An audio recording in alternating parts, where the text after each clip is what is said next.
miércoles tenemos la presencia de de prestigio, de mucho renombre y de mucha valía, pues, para los agroecosistemas, el estudio de los agroecosistemas y el desarrollo del campo y rural. Y en esta ocasión tenemos el privilegio de poder saludar a un excelente amigo nuestro y a un investigador de mucha talla, el doctor Eusebio Ortega Jiménez, que nos va a hacer una presentación del tema si los forrajes tropicales contribuyen a mitigar el cambio climático. Esto es un tema pues muy innovador, muy importante además, ¿no? Porque sabemos que los forrajes pues cubren una parte importante de las superficies del territorio y veremos pues, cuáles son los beneficios de todo esto. El doctor Eusebio Ortega Jiménez es ingeniero agrónomo del Instituto Tecnológico Agropecuario número 18 de Úlsulo Galván. O sea, es regional, tecnológico, es muy importante esto a mencionarlo. Tiene maestría en ganadería con enfoque en evaluación y manejo de forrajes, esto es en el Colegio de Posgraduados. Tengo también una maestría, perdón, estoy leyendo directo de lo que está diciendo Eusebio, por eso dijo tengo. Tiene una maestría en biología molecular con énfasis en fisiología animal, ¿verdad? De la Escuela Superior Agronómica de Rennes, Francia, perdón por mi mal francés. Y ha trabajado con distintas tesis de maestría y de doctorado en el programa de ganadería y de agroecosistemas tropicales. Ha trabajado con la alimentación de animales a partir de los forrajes, en la generación de biocombustibles de segunda generación, en la producción de celulosa para papel, en la producción de carbón vegetal a través de forrajes y la producción de hongos con residuos agrícolas y forrajes tropicales, ¿verdad? Ha trabajado pues intensamente con estudiantes de maestría y de doctorado, ha trabajado también con empresas productoras de celulosa, ¿verdad? De papel. Y pues el doctor Eusebio Ortega es uno de nuestros especialistas en este tema y también estuvo haciendo parte de su doctorado en la isla de Guadalupe, en las Antillas Menores. Bueno, pues sin más preámbulo, le doy la palabra a nuestro buen amigo Eusebio Ortega. Adelante, Eusebio. Hola, muchas gracias. Sí me escuchan todos, ¿verdad? Yo espero. Ok, pues vamos a comenzar, colegas. La pregunta que me hice cuando Juan me ha invitado y que me veía renuente a hacer, ¿pueden los forrajes tropicales contribuir a mitigar un poco el cambio climático? Vamos a ver algunas cuestiones por aquí, bastante interesantes, asuntos que yo no había retomado. Alguna vez, cuando estuve en la isla de Guadalupe, trabajé un poco sobre el consumo de forraje, pero con 3 semanas de crecimiento. Y llevaba ese énfasis. También participé en algunas ocasiones tratando de atrapar, o así, como el béisbol, capturar o cachar los borregos que estaban recién saliendo de la mamá, de la vulva, en el momento del parto. Esto era para evitar que tuvieran en contacto con bacterias y con todos los microbios del suelo porque la idea era que no tuvieran protozoarios. Entonces, esa no fue mi tesis, pero participé en algunas cuestiones de esta y muchas más relacionadas con esto de los animales, para precisamente reducir las cantidades de metano al ambiente. Ok, bueno. El cambio climático, jóvenes, se compone de una serie de eventos meteorológicos que tienen influencia en el funcionamiento de los sistemas, de los ecosistemas naturales, y se manifiesta en alteraciones en la biodiversidad de distintos ecosistemas. Si tuviésemos contacto ahorita con la zona de Cancún o con la zona de Yucatán, esto que ven aquí fue lo que sucedió hace 10 años por el huracán Karl. que fue una manifestación, una alteración fuertísima, un cambio abrupto en el clima y nos ocasionó daños distintos, ¿eh? Tan es así que hoy en día el hecho de decir a alguna autoridad viene un golpe de agua en esta región del río La Antigua, la gente se vuelve histérica cuando les dicen eso. Y en realidad a veces no sucede nada de esto. Lo que pasa es que quedamos psicológicamente dañados mucha gente, ¿no? Bien, el cambio climático se define como la variación en el estado del sistema climático formado por la atmósfera, la litosfera y la biosfera. Y perdura durante mucho tiempo, pueden ser décadas o más tiempo, hasta alcanzar un nuevo equilibrio, ¿eh? Lo cual, por ejemplo, estas glaciaciones que tuvimos en épocas distintas, son cambios graduales o fuertes y se deben a diversas causas, ¿eh? Como lo es los parámetros orbitales, la variación de la radiación solar, la deriva continental, entre otros. Son procesos bióticos o de impactos de meteoritos, como se dice que una de las teorías que existe sobre el- la extinción de los dinosaurios, ¿no? El cambio que tenemos actualmente es antropogénico y se relaciona principalmente con la intensificación del efecto de invernadero, debido principalmente a todo lo que nosotros le hacemos a la naturaleza. Algo que quiero dejar constancia, jóvenes, cuando menos un árbol, amigos, cuando menos un árbol tratemos de sembrar cada año. Si nuestra vida va a ser de 70 años, 74, por ejemplo, imagínense la cantidad de árboles que podemos sembrar de distinto tipo, ¿eh? Llámense árboles frutales, árboles de sombra. Lo importante es no dejar esa huella como la ven aquí con el perrito. Vean la cantidad de basura o de desechos que el ser humano ocasiona y también vean, bueno, este no es el de ahorita, que es nivel 4, este fue el nivel 1, ¿ok? Pero sí va va en medio entre Cuba y la península de Yucatán.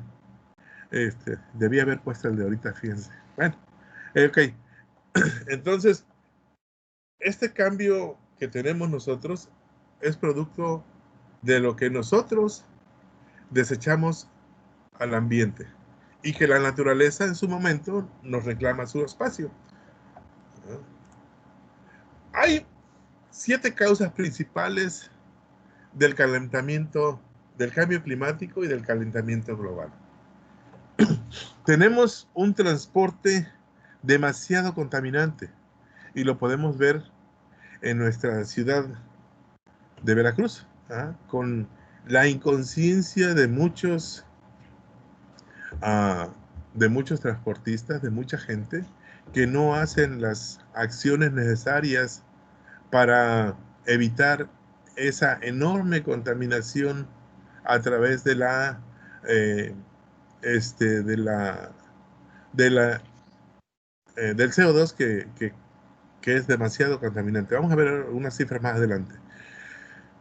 Tenemos en México y en el mundo edificios que necesitan rehabilitación, perdón, energética, por ejemplo, en lugares como Europa, donde se requiere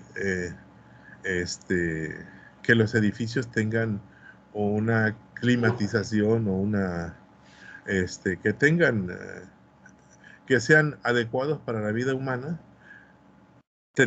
Allí hay muchos problemas, porque son tuberías viejas, materiales ya pues bastante antiguos, lo cual hace que haya una mayor cantidad de energía que estemos utilizando para la rehabilitación o para esos edificios. La industria como tal, cualquiera que ésta sea, causa un efecto importante al clima. Tenemos una generación excesiva de residuos, excesiva.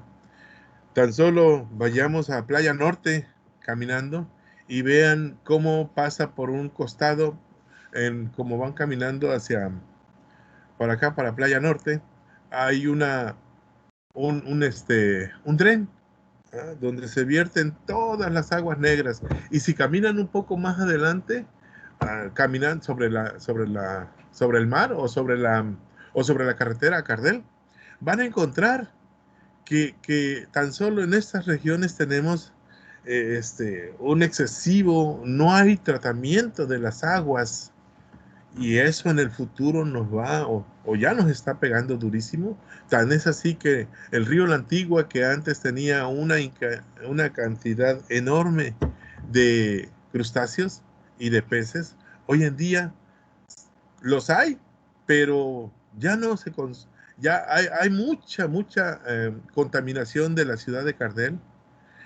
Necesitamos plantas para regenerar, plantas para reabastecer o reutilizar esa agua en la agricultura, en la ganadería, ¿verdad? Y hablando de esta, también este sistema alimenticio que tenemos no es el adecuado, no es el sostenible. Tenemos una agricultura industrializada.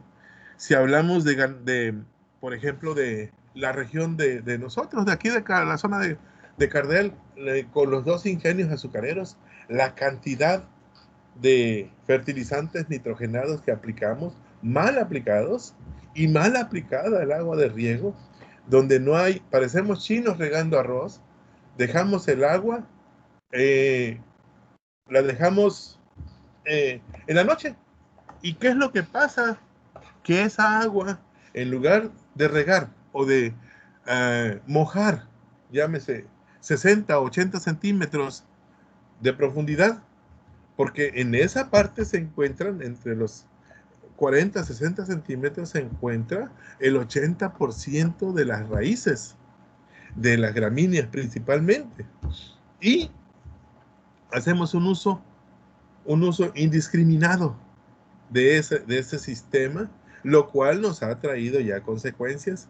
Si hiciéramos una encuesta en los hospitales, bueno, creo que ya el doctor Landeros por allí hizo ya algunos estudios muy interesantes, por cierto, sobre la contaminación del agua potable, y vamos a encontrar que tenemos una carga parasitaria en coliformes enorme, sobre todo de Escherichia coli, que es una de las bacterias más dañinas al ser humano.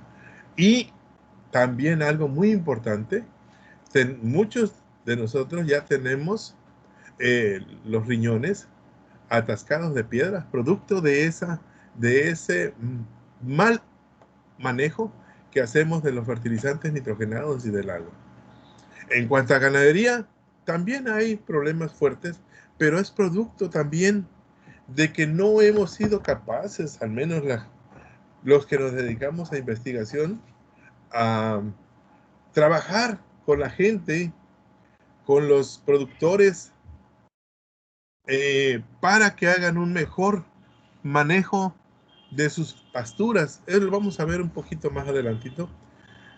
El derroche de energía en todos los sentidos, llámese derroche de energía en términos alimenticios, que por allí la doctora Rosa Isela y la doctora Alejandra Ramírez han trabajado bastante en la cuestión del desperdicio de alimentos. Es increíble la cantidad de alimentos que perdemos. Esto es energía, ¿verdad? Y de acuerdo a Martín Mendoza, no necesitamos demasiada energía para vivir.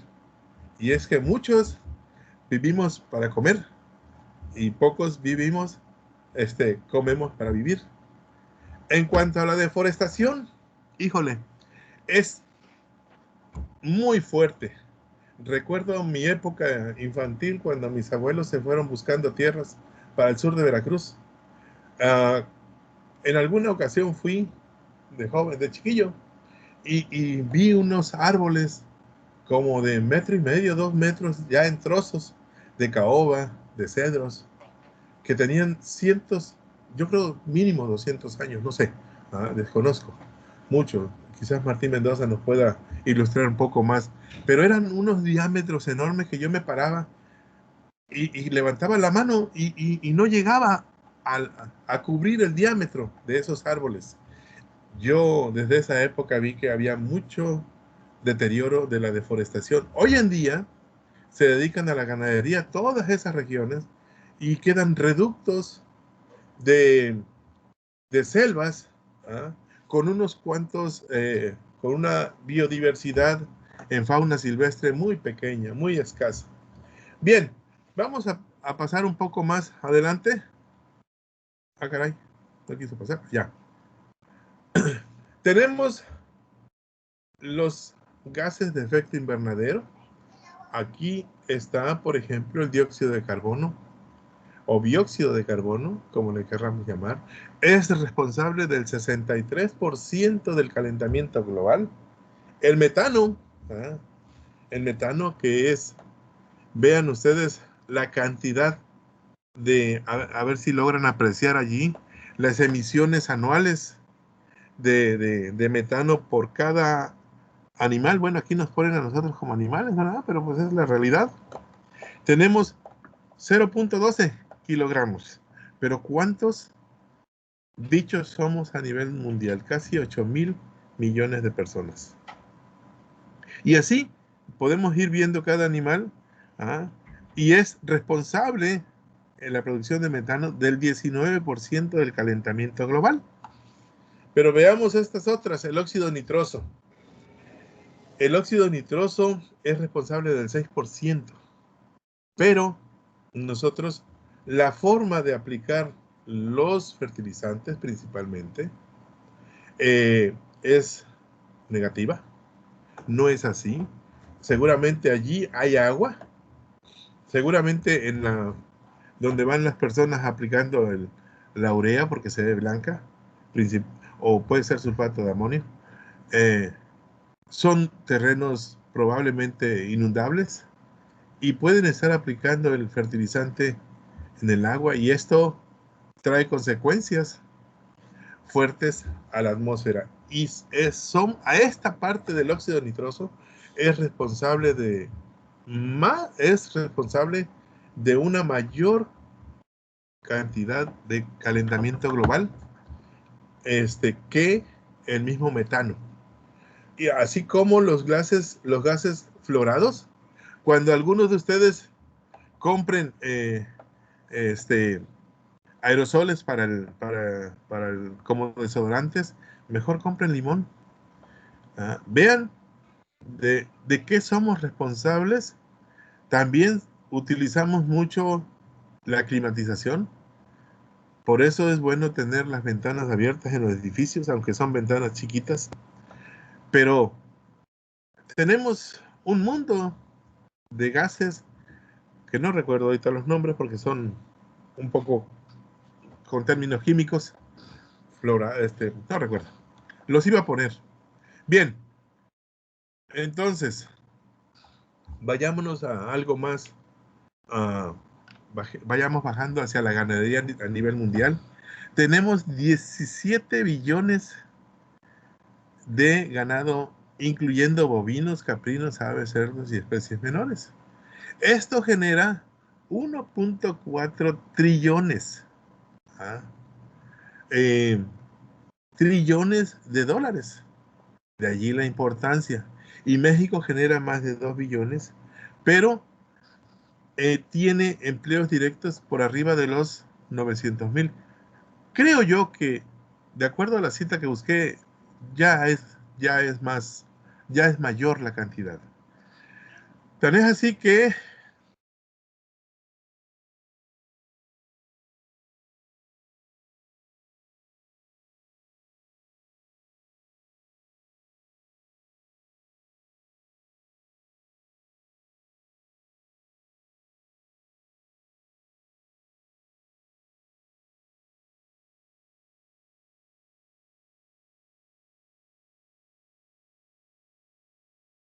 a nivel de América Latina, veamos esta parte, la parte izquierda, tenemos 200 millones de hectáreas de áreas degradadas en América Latina.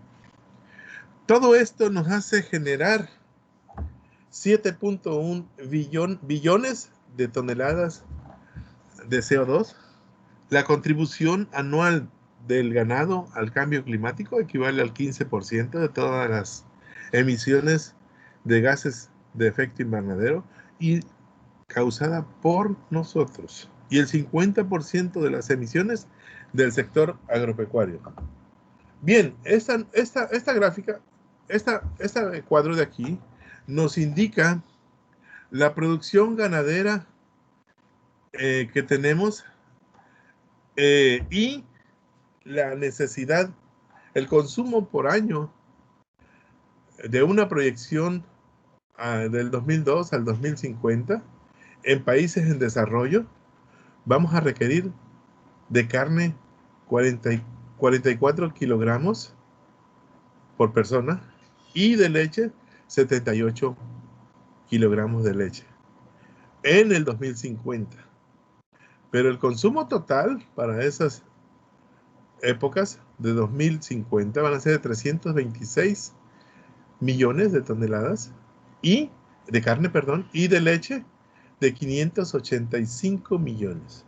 En países desarrollados, la producción, la cantidad de carne que necesita es para 2050 es de 94 kilogramos y la producción de leche de 216 kilogramos.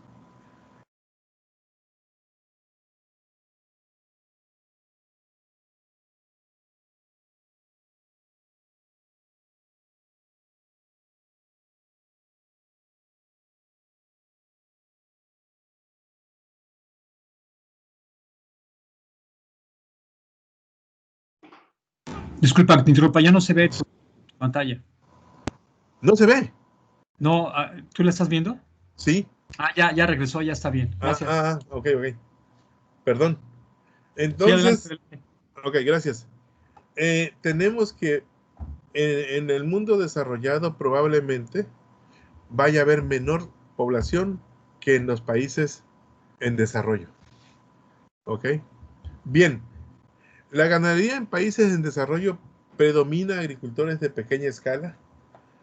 Producen alrededor del 50% de carne, de leche 40%, las ovejas el 72%, el 59% de cerdo y el 53% de aves de corral.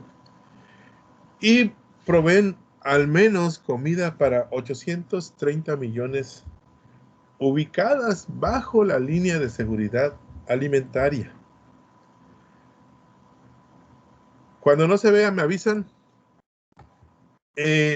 Las emisiones globales de gastos de gases de efecto invernadero procedente de la agricultura, vean, la fermentación entérica ruminal anda alrededor del 34%.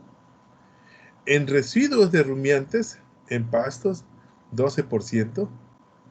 Esto quiere decir que muchas veces los residuos se refiere a la cantidad de forraje que queda pisoteado, que se muere, y también a las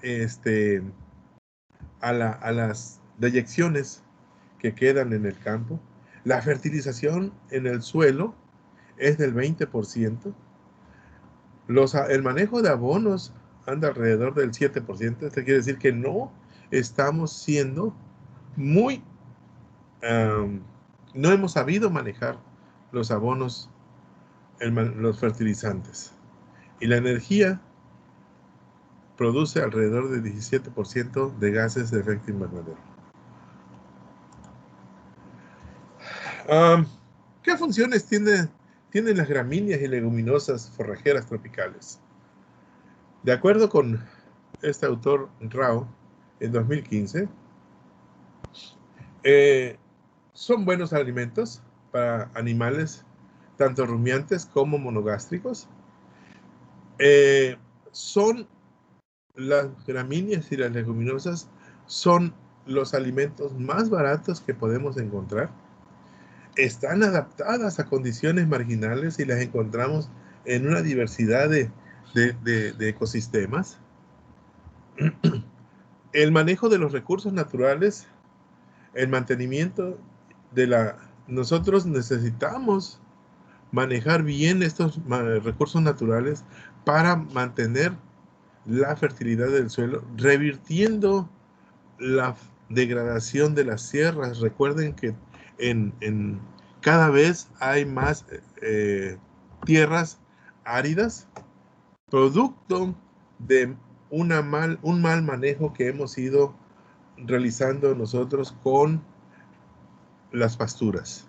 Al aplicar o al someter mayor cantidad de animales como carga animal por hectárea, el productor solamente se preocupa de la cantidad de cabezas de ganado, pero no de la calidad o la cantidad del forraje, que es fundamental.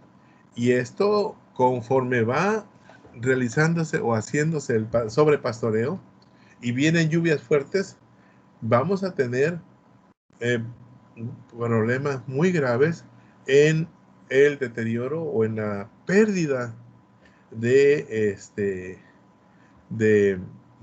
terreno, de tierra, de la capa arable.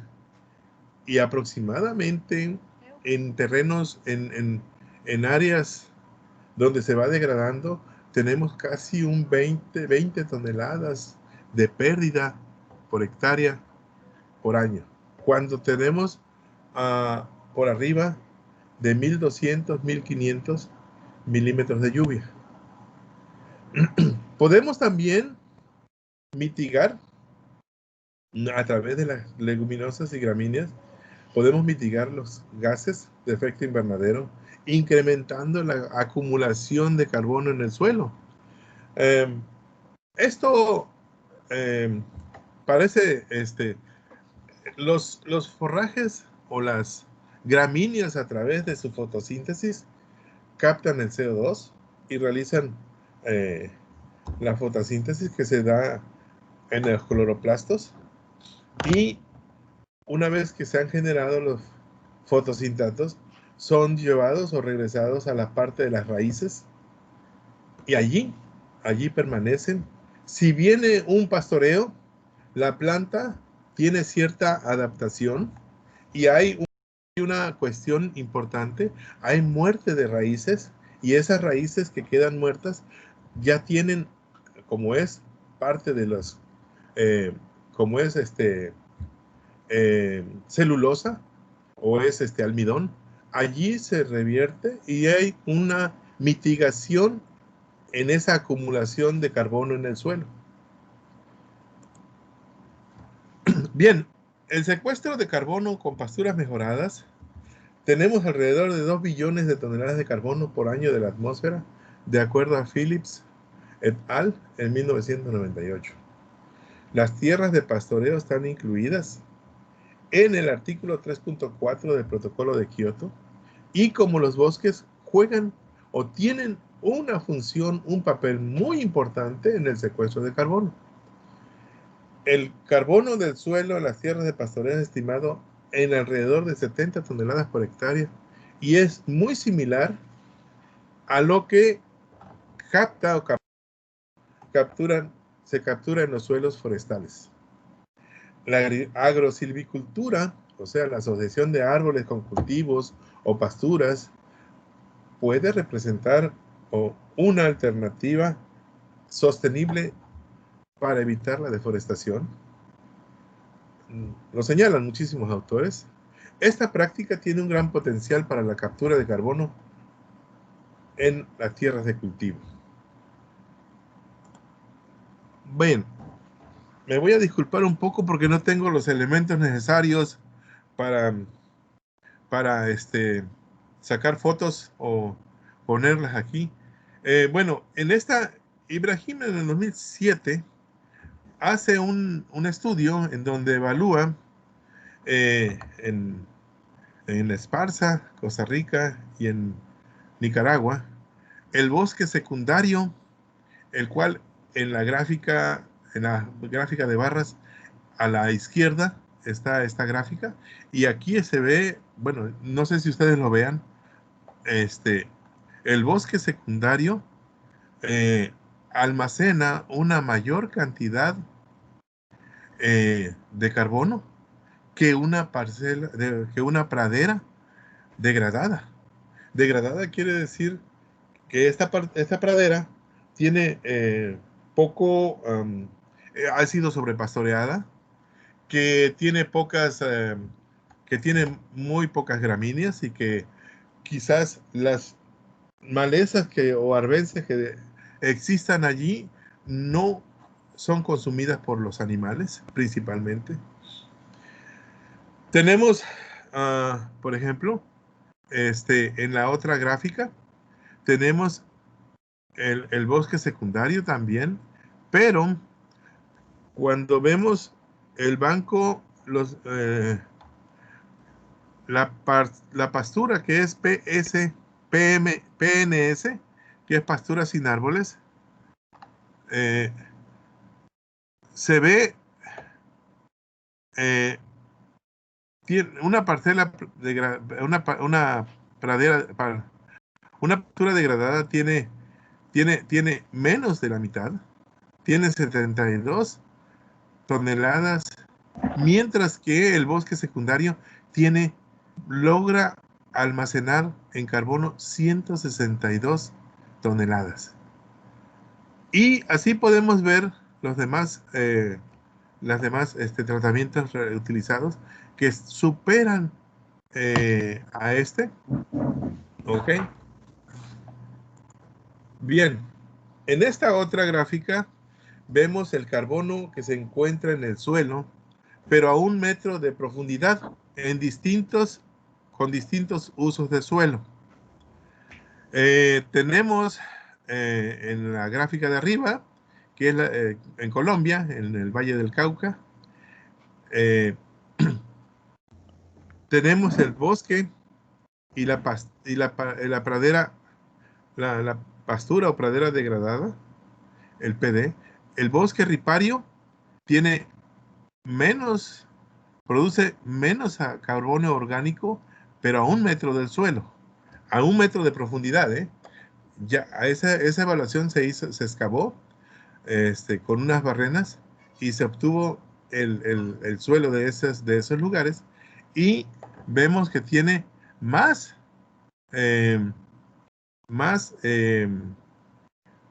carbono orgánico a 1 metro en el caso de la pradera degradada.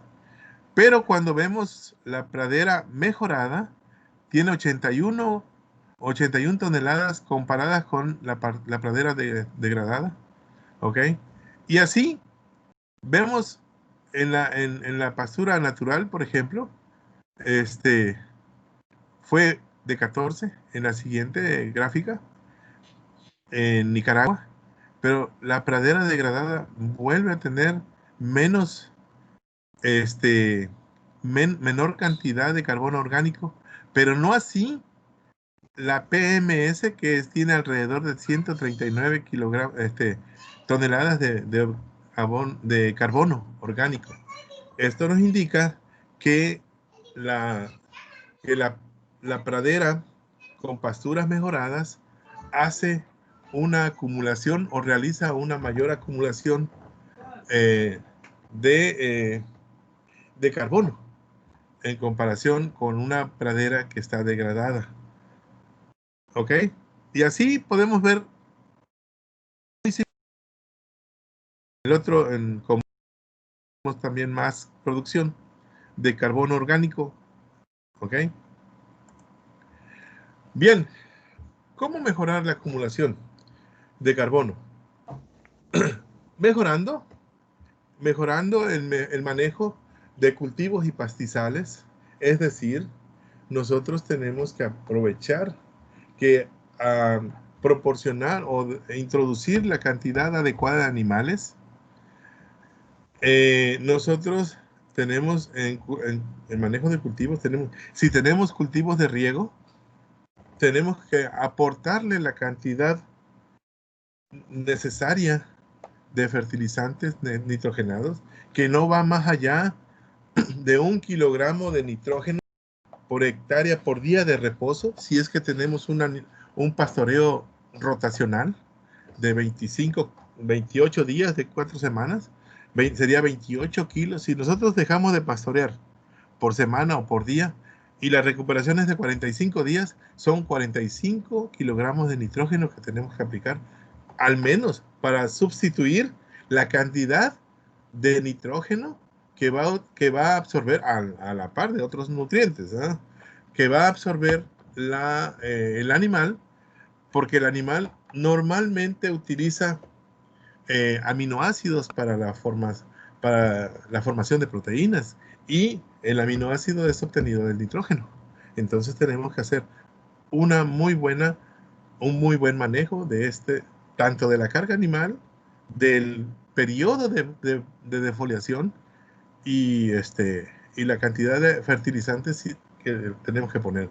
La restauración de tierras degradadas, tenemos que trabajar mucho en esto. Tenemos que mejorar la acumulación de carbono.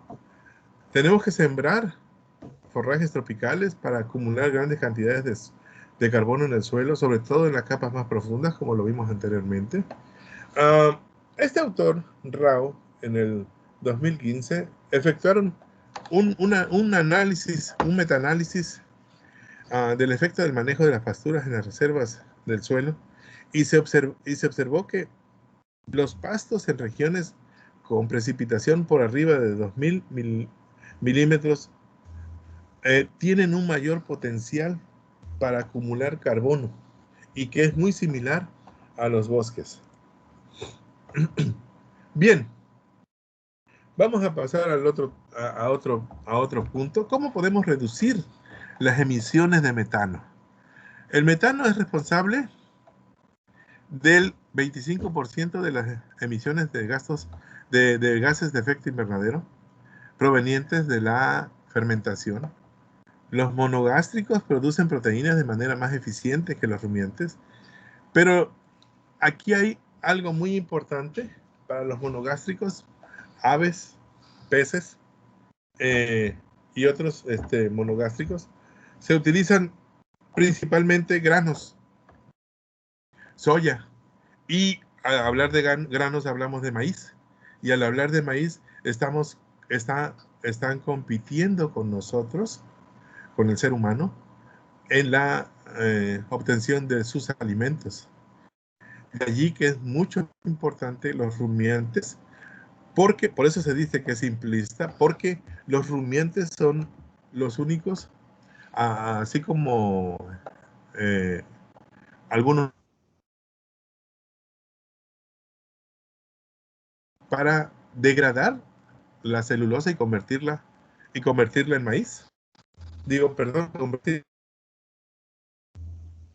¿Sí? Las dietas con forrajes de alta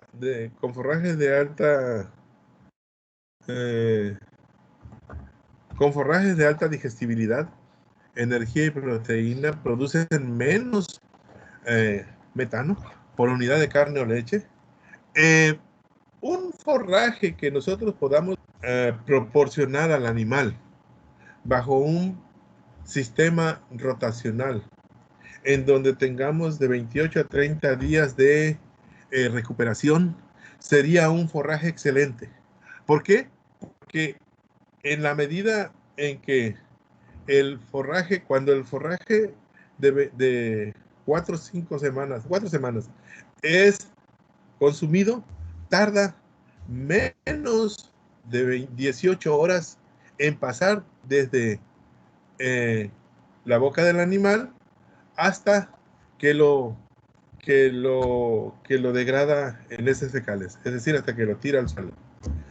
Menos de 18 horas. Entonces la permanencia en el rumen es mucho más eficiente, el rumen, porque rápidamente degrada los componentes que requiere y tira o deyecta todo lo que no le sirve. Nuevamente, estos animales, por eso es importante hacer un mejor manejo de los forrajes desde ese punto de vista. Hay aditivos como aceites para la alimentación de rumiantes y ensilajes en lugar de henos, en lugar de forrajes enificados. Se puede meter silos. El heno, normalmente cuando lo cosechamos con 4 meses o 3 meses de edad. Entonces, es un material mucho más difícil de degradar por el animal. Puede tardar hasta 4 días en pasar la última partícula o más.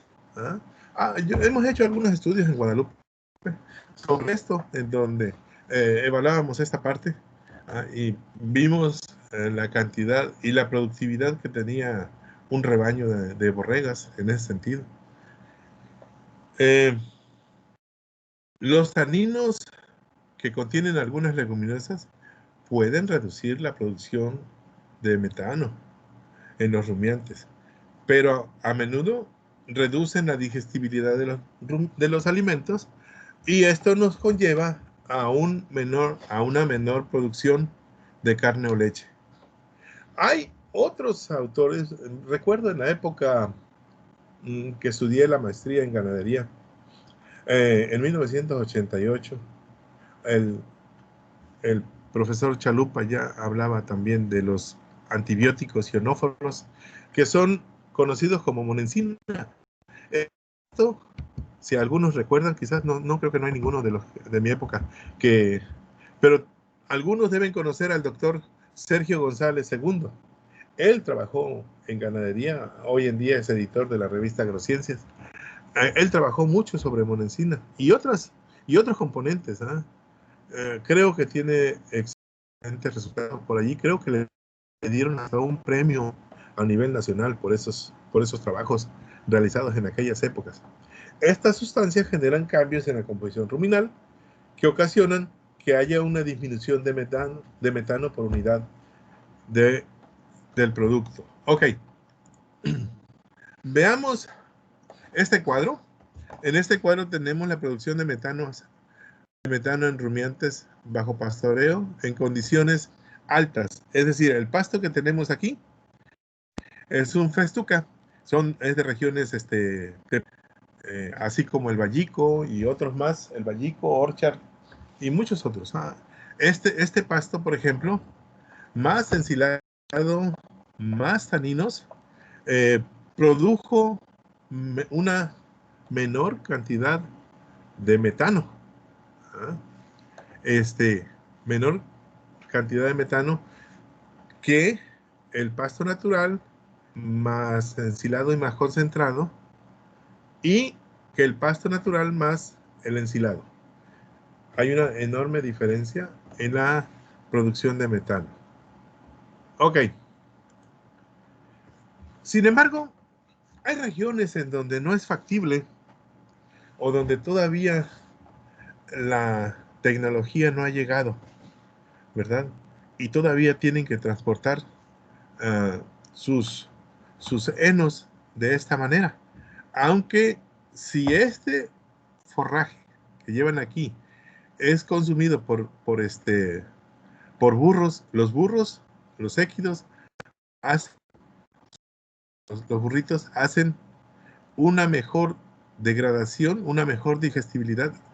No sé bien, nunca me he metido mucho a conocer el tracto digestivo de los burritos, pero hacen una mejor degradación de los forrajes toscos.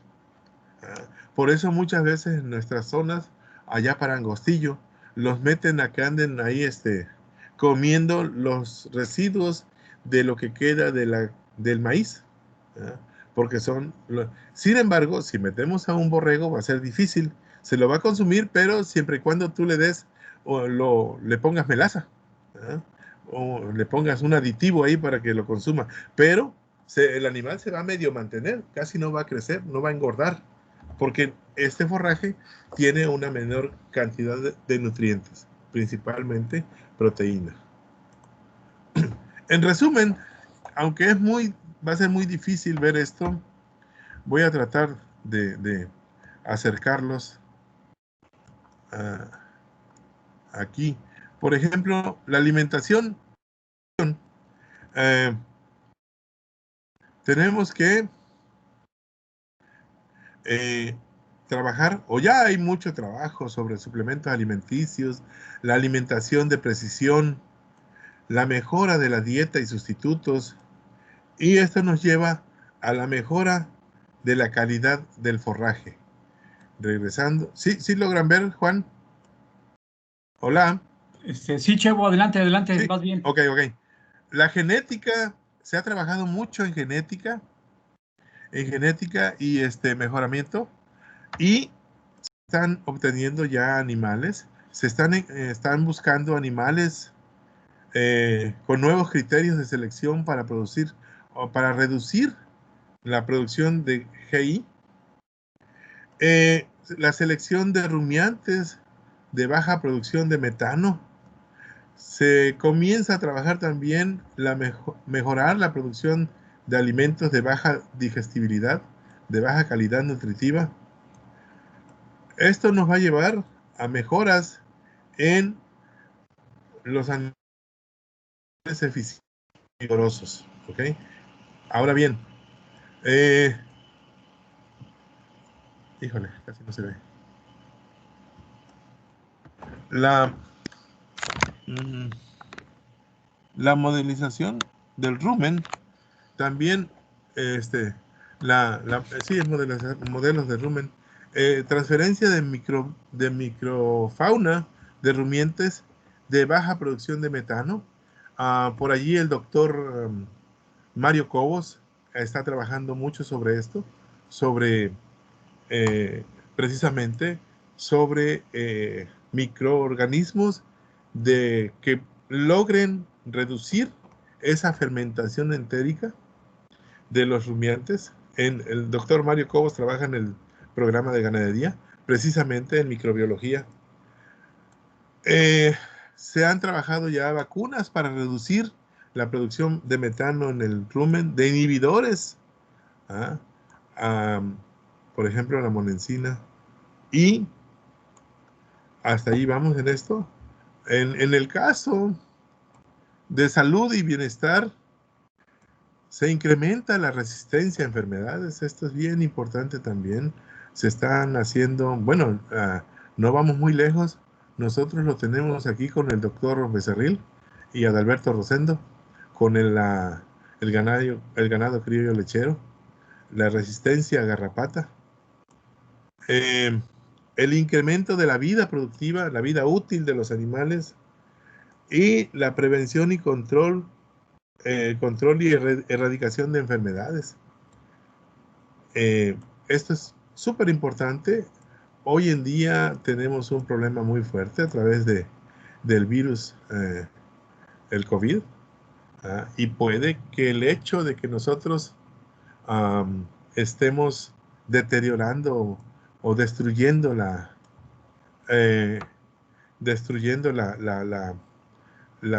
biodiversidad, nos esté afectando.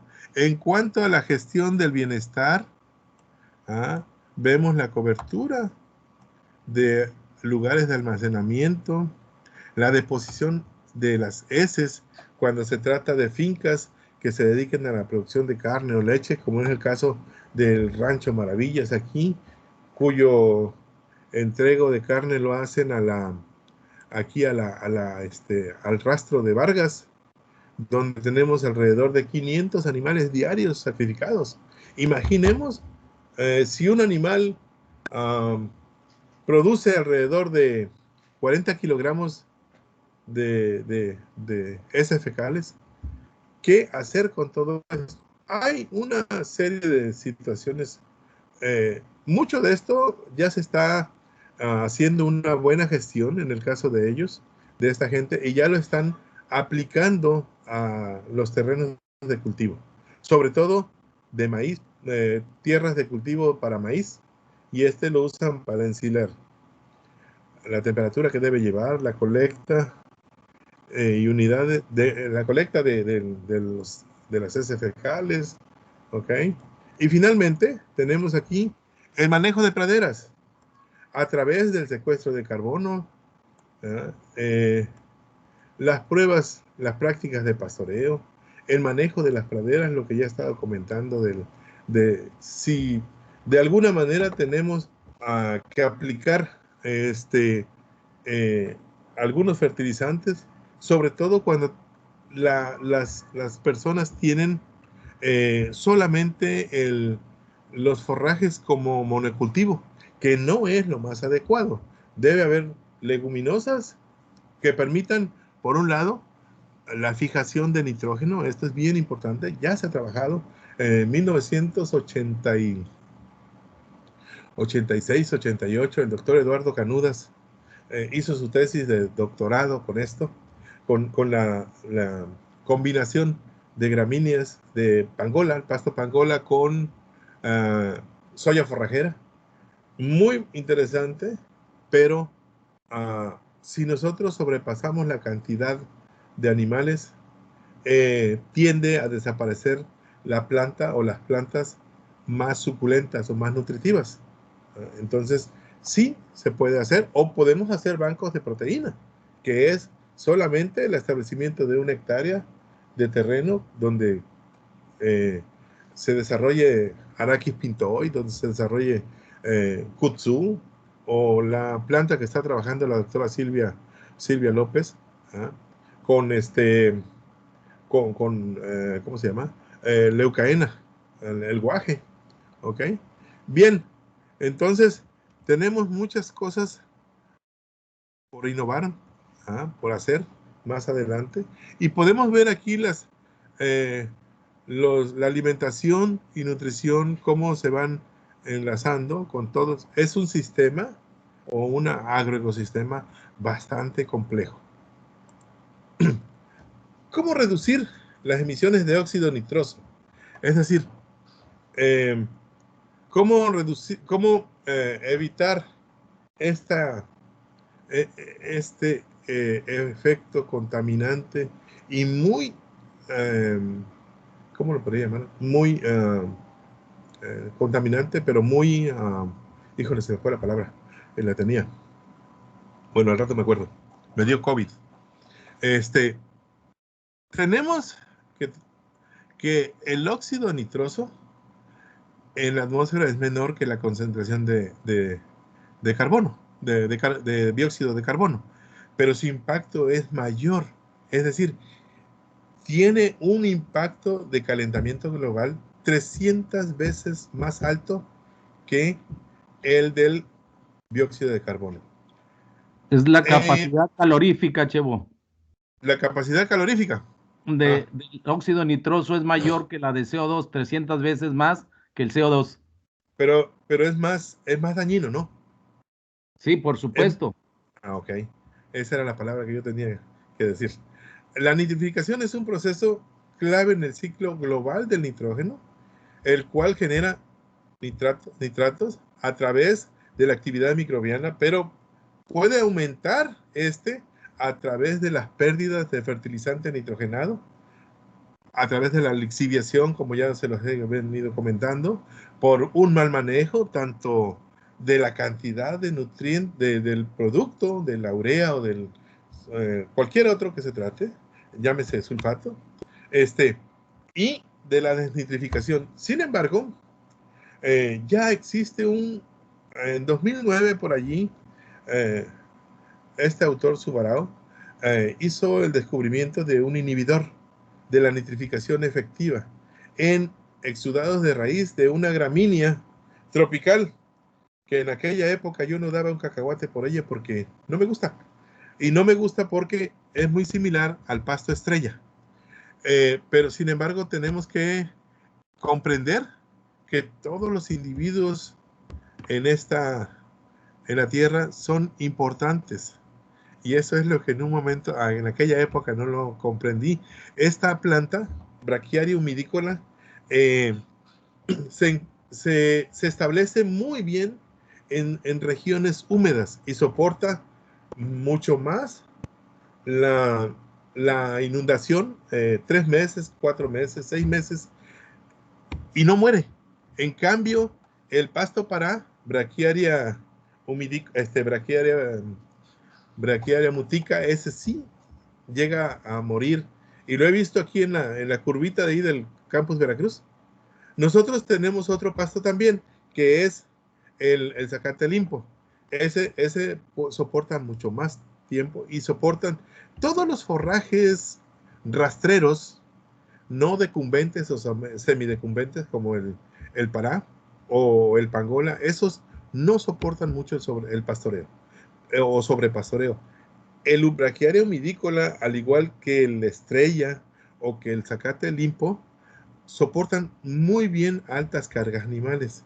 Sin embargo, los tres no llegan a sobrepasar a los 3-4 semanas, a las 4 o 5 semanas, la cantidad de proteína que requerimos. Nosotros requerimos al menos 7% de proteína para mantener a los animales, para mantenimiento, pero se requiere un poquito más, 10% mínimo, para que el animal pueda demostrar su potencial de producción y su genética.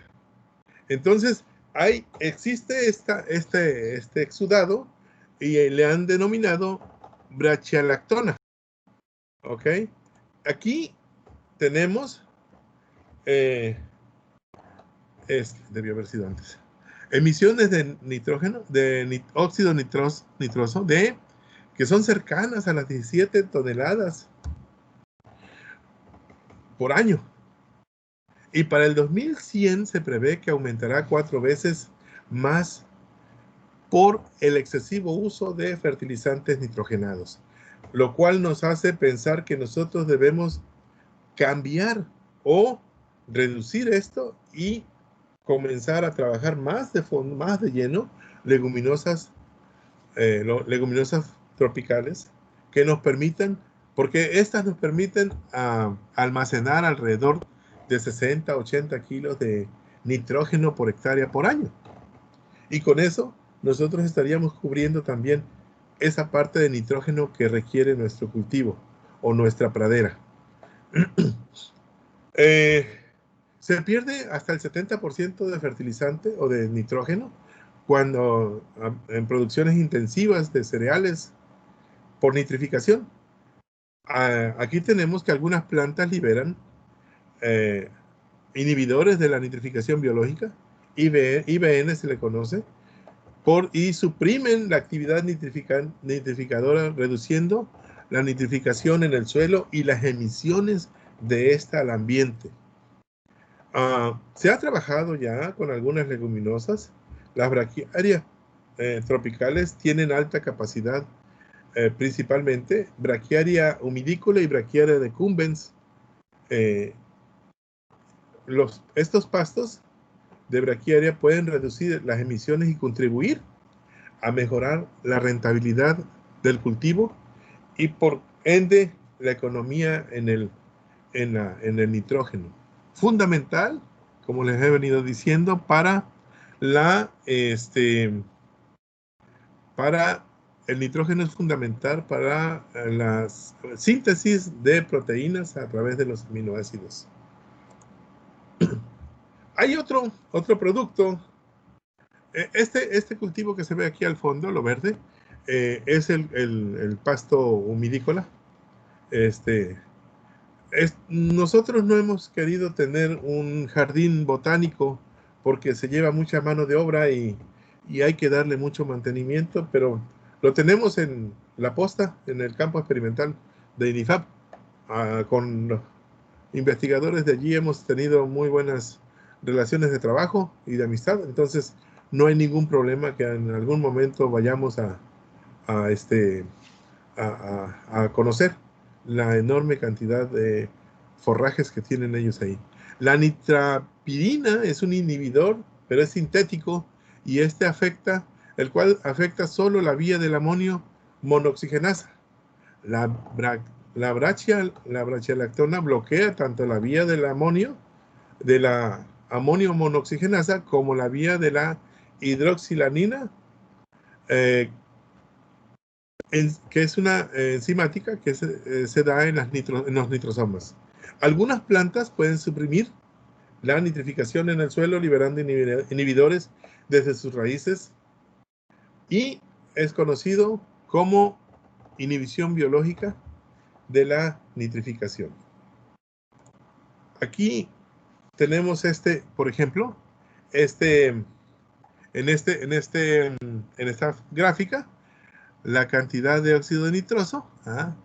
El testigo produjo una enorme cantidad, tanto en riego como en sequía, pero el cultivar Tuli, que es el cultivar 679, creo, no me acuerdo. Ahorita lo veo, porque lo puse en rojo. Tuli, que es el Brachiaria humidícola. Hay muchos cultivares. Hay algo así como en CIAT, al menos, hay como cerca de 20,000 leguminosas, a 3,000 y como unas 2,500 a 3,000 especies o géneros de diferentes gramíneas. El pasto mulato es un pasto que es una cruza entre Brachiaria russiciensis y Brachiaria el pasto insurgente.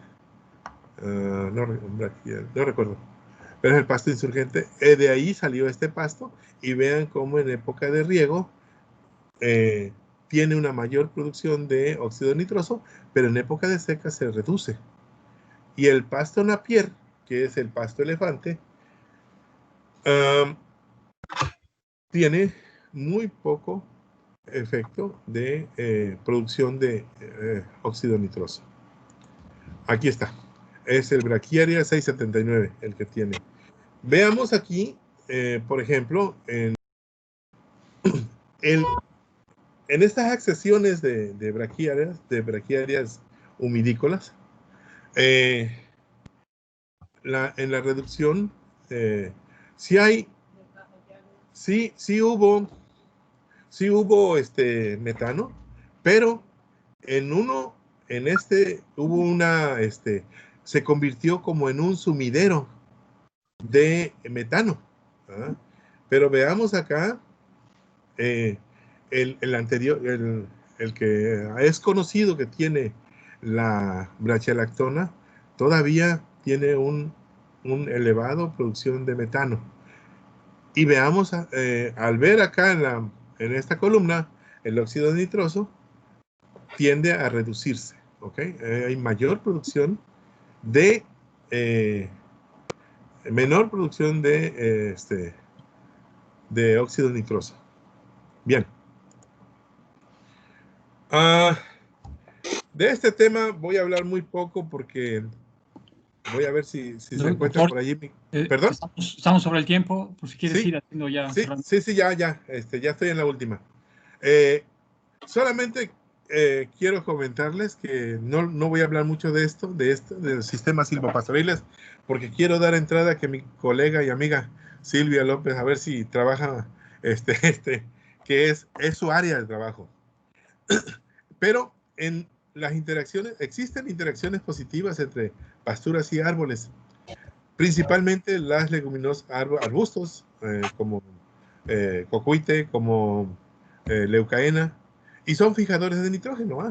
Producen más materia seca y tienen una excelente energía digestible y proteína cruda por hectárea, y aumentan bastante la producción de carne o leche, y reducen la necesidad de fertilizar sintéticamente. La incorporación de árboles a tierras agrícolas y pecuarias se traduce en un mayor almacenamiento de carbono. Por eso les decía que tenemos que sembrar árboles. Y sobre y bajo el suelo, en un mejor reciclaje de nutrientes. Tienen un excelente potencial de acumulación de carbono sobre el suelo y va desde 1.5 a 6.55 toneladas por hectárea por año. Los animales que se alimentan con leguminosas tropicales producen menos cantidad de metano, en un 20%, que los alimentados únicamente con gramínea C4. Bien, finalmente, a nivel de conclusiones, debemos aprovechar las praderas mejoradas para tener mejores tierras de pastoreo en función de su manejo. La defoliación, es decir, el periodo que yo voy a dejarle de reposo a la planta, que no debe pasar más allá de 30 días, para tener una muy buena calidad proteína, y que ésta pueda pasar rápidamente por el rumen. Para esto necesitamos cambiarle el chip a los productores tropicales, porque ellos solamente abren la puerta de la pradera y nada más cuentan cabezas de ganado. No analizan más allá. El pastoreo, el sistema también tiene mucho que ver. Tenemos que aprender a optimizar los fertilizantes nitrogenados, porque no es posible erradicar completamente la utilización de fertilizantes nitrogenados. De una u otra manera se tiene que aplicar, porque a medida que pasa el tiempo, si nosotros dejamos leguminosas, sí va a haber una retribución de las leguminosas a la pradera, pero no va a ser suficiente para que el forraje logre una buena productividad. Existen muchas tecnologías para reducir las cantidades de metano, pero debemos seguir buscando nuevas innovaciones tecnológicas, como lo es en el mejoramiento genético de los animales, su nutrición, la rotación de praderas, la nutrición, la colecta de estiércol, que anteriormente recuerdo que en el 88 era un caos para la gente de Tula, de por allá de esa zona, la zona donde tienen enormes cantidades de animales o de vacas en lactación para producción de leche.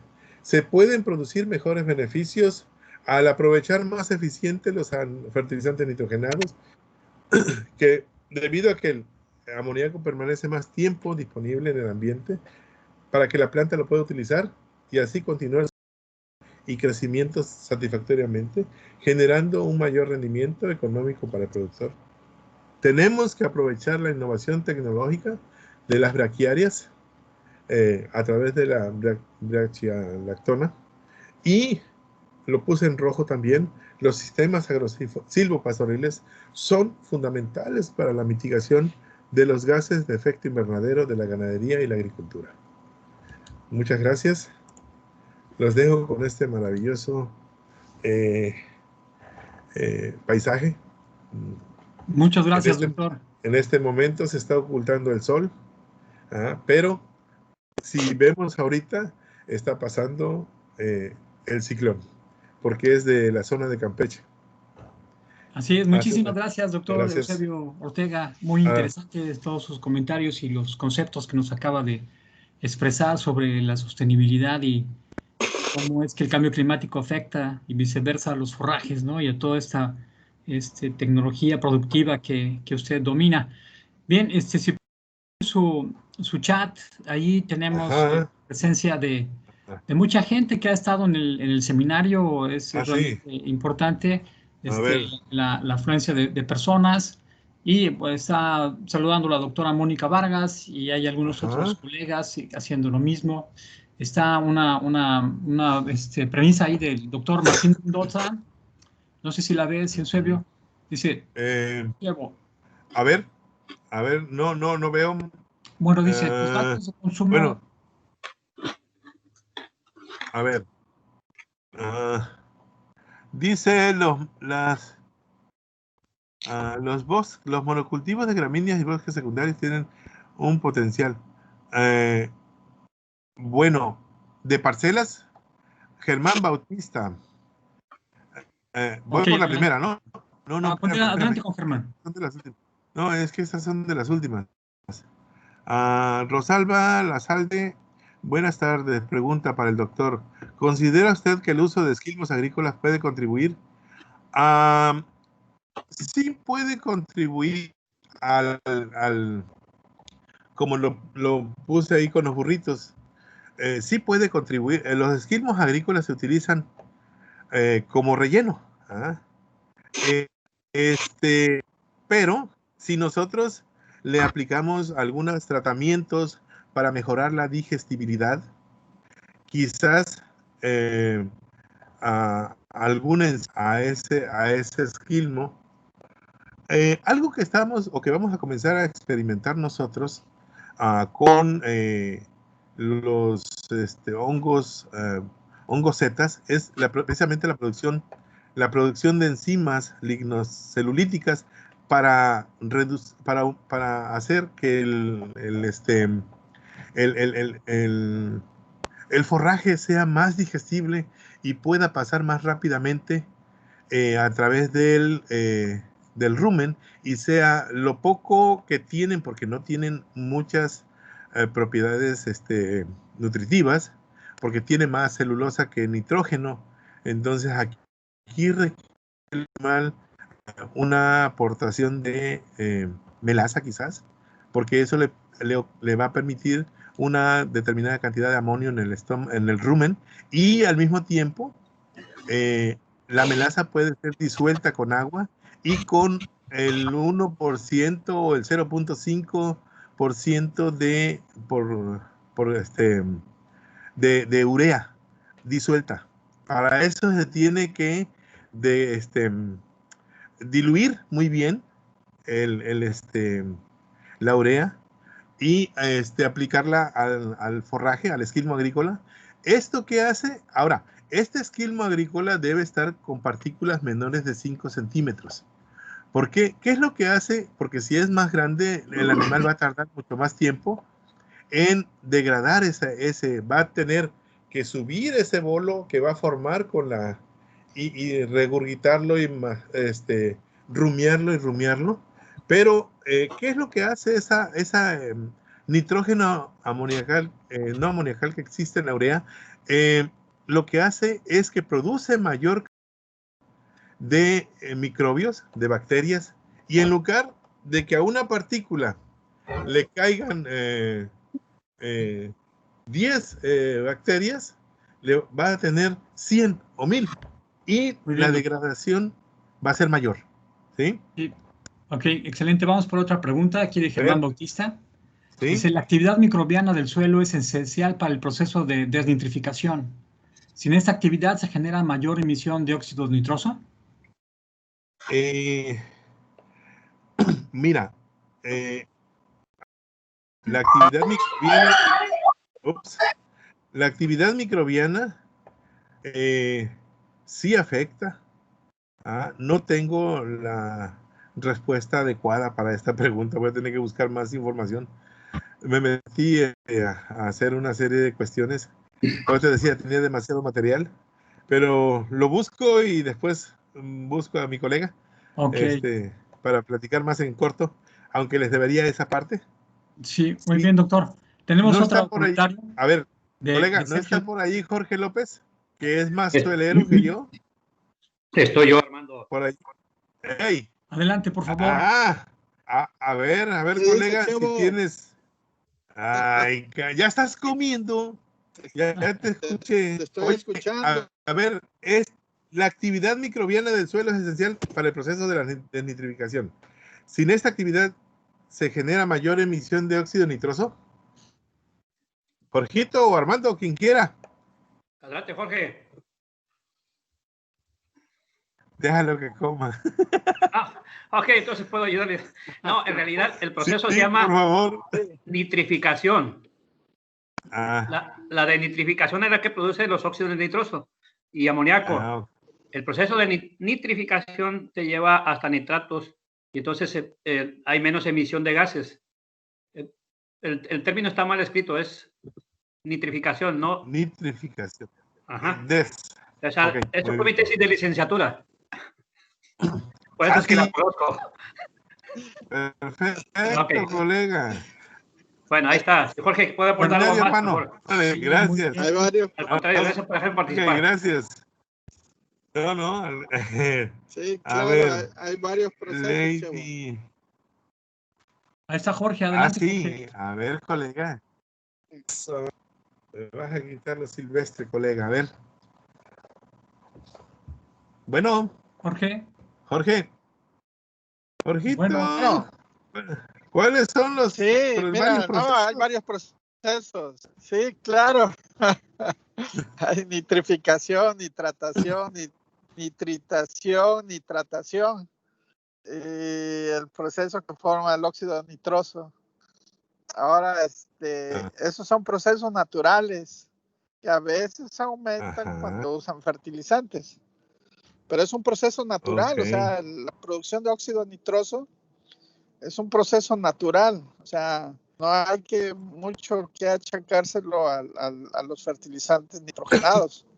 A lo mejor lo aumentan en un poco, pero esencialmente los fertilizantes nitrogenados, el problema de ellos es que se lixivian a los cuerpos de agua, a los mantos acuíferos, y ya en los mantos acuíferos se van a otras partes, se acumulan y se forma la eutrificación. Y ya eso es otro problema, porque pues se crecen las poblaciones de plantas acuáticas, se reduce el oxígeno, la entrada de luz, se mueren los peces, se mueren todos los organismos que viven en esos cuerpos de agua. Y entonces pues se mueren, ¿no? Digamos que ese cuerpo de agua pues deja de hacer su función, pero principalmente ese es el problema de los fertilizantes, no tanto la formación de óxidos nitrosos. Excelente, Jorge. Muchas gracias. Bueno, gracias, Jorge. ¿Sí? Podríamos estar aquí eternamente discutiendo de este tema tan interesante. Ya tenemos un rezago. Sí. Dame chance tantito. Por aquí me escribió Sergio Espinosa. Sí. Muchas gracias, Sergio. Veo aquí que estás trabajando sobre esto. Sergio, si tienes forma de anotar mi correo o pásame tu correo electrónico. Ponlo en el chat, por favor, Chevo. ¿Ah, sí? Sí, lo pones en el chat y ahí lo ve de inmediato.